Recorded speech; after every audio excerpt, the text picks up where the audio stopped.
The story I'm going to read today is called Sloth Slept On. This is by Frann Preston-Gannon, and it's published by Scholastic Books. Ooh, right here it's a sign that says, "Missing. If found, please return to the zoo." There's the title page. He wasn't like any other creature we had ever found in the backyard. We asked him his name. We asked him what he was doing up in our tree. But there was no answer. He was asleep. We had a lot of questions, so we set off to find some answers.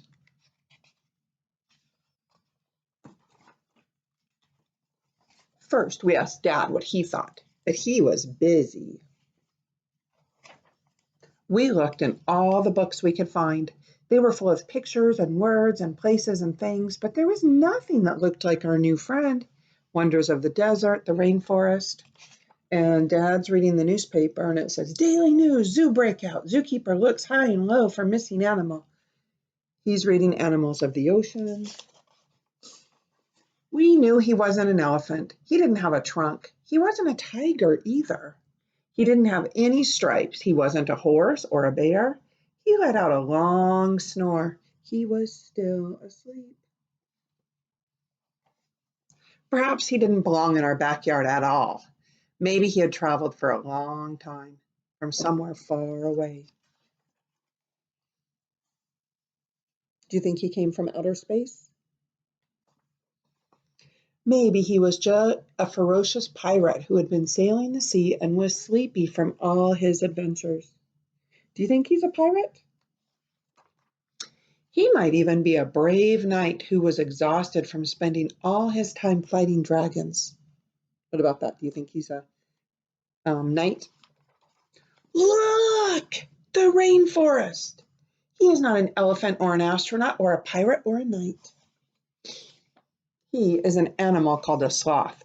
We learned that our friend actually lives in the beautiful rainforest of Central and South America. This sloth is a type called a three-toed sloth who uses his strong grip to stay in the trees. Sloths move very, very slowly. The sloth is a very sleepy animal. He can sleep hanging in a tree for up to 20 hours a day. Sometimes a sloth lives in the same tree in the rainforest for years at a time. The rainforest has all the things that a sloth likes to eat, such as leaves, fruit, twigs, and even bugs. I don't like to eat bugs or twigs. Please send to rainforest.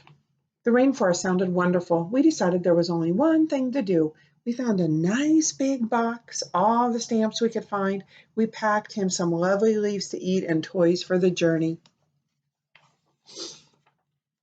We were so happy the sloth had come all the way from the rainforest to visit. We would miss him lots, but we were glad that he would be waking up back where he belonged.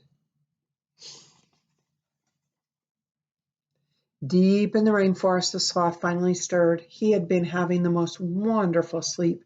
He slowly lifted his head, looked around, and said,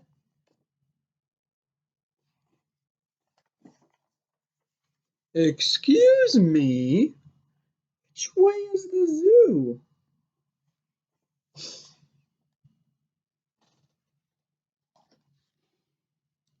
So I hope you enjoyed this story. I'm going to tell you that I love you, I miss you, and I wish you well.